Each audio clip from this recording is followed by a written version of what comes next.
ఎన్నికల ప్రచార కార్యక్రమంలో భాగంగా గుంటూరు తూర్పు నియోజకవర్గం బంగారపు వ్యాపారస్తులను కలిసి వారి సమస్యలు అడిగి తెలుసుకున్నారు గుంటూరు ఎంపీ అభ్యర్థి పెమసాని చంద్రశేఖర్, ఎమ్మెల్యే అభ్యర్థి మొహమ్మద్ నజీర్. అలానే ఓటు ప్రాధాన్యత గురించి వివరించి ప్రతి ఒక్కరూ ఓటు హక్కును వినియోగించుకోవాలని, మంచి ప్రభుత్వాన్ని ఎంచుకోవడం వల్ల సమస్యలు పరిష్కారం అవుతాయని తెలియజేశారు. చెప్తా ఉన్నారు. సో ఈ ప్రాంతంలో అభివృద్ధి లేకపోవడం వల్ల, ఎకానమీ ఇంప్రూవ్ అవ్వకపోవడం వల్ల జనాల స్పెండింగ్ పవర్ తగ్గిపోయింది. సో వాళ్ళు ఆ విధంగా ఇబ్బంది పడుతున్నారు. అదేవిధంగా వాళ్ళకి వ్యక్తిగతంగా కొన్ని సమస్యలు ఉన్నాయి. లోకల్ స్కూల్ ఒకటి కావాలంటా ఉన్నారు.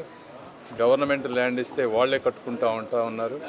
సో ఇవన్నీ రేపు గెలిచిన తర్వాత తప్పకుండా ఇంకొకసారి వచ్చి వాళ్ళకి ఏ విధమైనటువంటి సమస్యలు ఉన్నాయో అవన్నీ తీర్చే విధంగా ప్లాన్ చేస్తామని హామీ ఇస్తున్నాం. సార్, ఇప్పటికే 300 కుటుంబాలు గత 70 సంవత్సరాల నుంచి ఇక్కడ జీవనం సాగిస్తున్నారు. బంగారు పని తయారీలో మిషన్ అవుతుంది. వాళ్ళ పిల్లలు చదువు కోసమని పాఠశాల కావాలి అని అడుగుతున్నారు. మాకు ఒక ఖాళీ స్థలం ఇప్పించినా మేము కట్టించుకుంటామని, మాకు ఓటర్ కార్డులు ఓట్లు వేసే హక్కు కల్పించండి అని కొంతమంది. డెఫినెట్గా ఈ రెండు చేయాల్సిన అవసరం. ఇప్పుడు జగన్మోహన్ రెడ్డి గారు నాడు నేడు స్కూల్స్ అద్భుతంగా చేశారంటున్నారు. మరి ఇక్కడికి వస్తేనేమో వీళ్ళు చెప్పేదంటే మాకు స్కూల్ లేదని చెప్తా ఉన్నారు. అంటే పబ్లిసిటీకి వచ్చేదానికి వాస్తవానికి ఎంత డిఫరెన్స్ ఉందనేది ఇప్పుడు మీరే చూస్తూ ఉన్నారు. అది సో గవర్నమెంట్ వచ్చిన తర్వాత తప్పనిసరిగా ఎక్కడైతే దగ్గరలో స్థలం ఉందో చూసి ఆ స్కూల్ ఏర్పాటు చేస్తాం. మేము ఓటర్స్ అనేది మేము కూడా వర్క్ చేస్తాం. ఓటర్స్ని ఎలా యాడ్ చేయాలనేది మా టీంని కూడా పెడతాము. అలానే మోటివేట్ కూడా చేస్తాం. Thank you. ఓకే.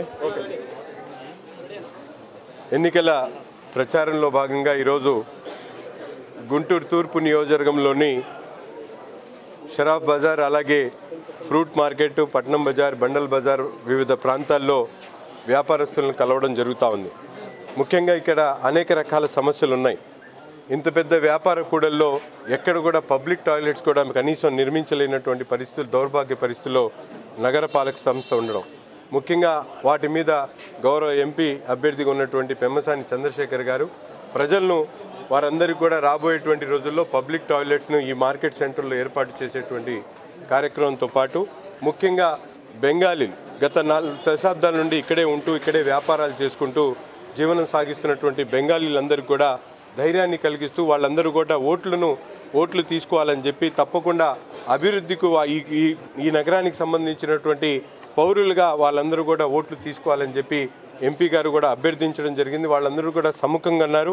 ప్రతి ఒక్కరు కూడా ఓటును వినియోగించుకొని ఒక మంచి ప్రభుత్వాన్ని ఎన్నుకొని రాబోయేటువంటి రోజుల్లో ఆంధ్ర రాష్ట్ర అభివృద్ధిలో భాగస్వాములు కావాలని చెప్పి గౌరవ ఎంపీ గారు వాళ్ళందరూ కూడా పిలుపు ఇవ్వడం జరిగింది. దాంట్లో భాగంగా తప్పకుండా ఇక్కడ ఉన్నటువంటి బెంగాలీ సోదరులకు ఎటువంటి రక్షణ కావాలన్నా వారికి సంబంధించినటువంటి అంశాల్లో వారికి చేదోడు వాదోడుగా మేమందరం కూడా ఉంటామని చెప్పి ఈ సందర్భంగా తెలియజేస్తూ ప్రతి ఒక్కరు కూడా ఈ ప్రాంతంలో ఉన్నటువంటి సమస్యల మీద పూర్తిగా అవగాహన కలిగి రాబోయేటువంటి రోజుల్లో ముఖ్యంగా వ్యాపారాలకు సంబంధించినటువంటి అంశాల్లో ట్రాఫిక్ ఇబ్బంది కానీ, అలాగే పార్కింగ్ కానీ, అలాగే పబ్లిక్ టాయిలెట్స్ కానీ, వారికి కావాల్సినటువంటి అనేక కార్యక్రమాలు దృష్టి సారించి ఈ ప్రాంతాన్ని పూర్తిగా అభివృద్ధి చేస్తామని చెప్పి కూడా భరోసా ఇస్తూ ఈరోజు ఎన్నికల ప్రచారంలో ముందుకు సాగుతూ ఉన్నాం.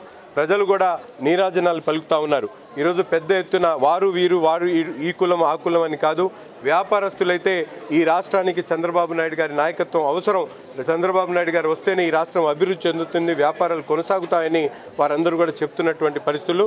తప్పకుండా భారతీయ జనతా పార్టీ, జనసేన, టీడీపీ కూటమిని ప్రజలు ఆదరిస్తూ ఉన్నారు. అత్యధిక మెజార్టీతో గెలిపిస్తారని చెప్పి మేమందరం కూడా భావిస్తూ ఉన్నాం. 300 కుటుంబాలు బెంగాలీలు, వాళ్ళ పిల్లలు చదువుకుంటారు కోసం పాఠశాల కావాలి. మీరేం చేస్తారు వాళ్ళకి? ఎలాంటి ముఖ్యంగా ఈరోజు బెంగాలీలకి తెలుగు మీడియం కానీ, ఇంగ్లీష్ మీడియం కానీ స్కూల్స్ గుంటూరు నగరంలో హై స్టాండర్డ్ స్కూల్స్ ఉన్నాయి. వాళ్ళకి వాళ్ళ లాంగ్వేజ్ నేర్పించేట్టు 1-2 స్కూల్స్లో మాట్లాడి ముఖ్యంగా ఎంపీ గారి ఆలోచన విధానంతో 1-2 ప్రైవేట్ స్కూల్స్లో కూడా బెంగాలీ లాంగ్వేజ్ని ఇంట్రడ్యూస్ చేసినట్టు, అలాగే ఈ 1500 మంది దగ్గర ఉన్నటువంటి ప్రభుత్వ పాఠశాలలో కూడా బెంగాలీ లాంగ్వేజ్ని వాళ్ళకి అందుబాటులో తెచ్చేటువంటి ప్రక్రియ మేము తప్పకుండా చేస్తాం. ఏదైతే బెంగాలీ సోదరులు అడిగినటువంటి ప్రతి ఒక్క దాని మీద కూడా దృష్టి సారించి రాబోయేటువంటి ఎన్నికలు అయిపోయిన తర్వాత దాని మీద పూర్తి స్థాయి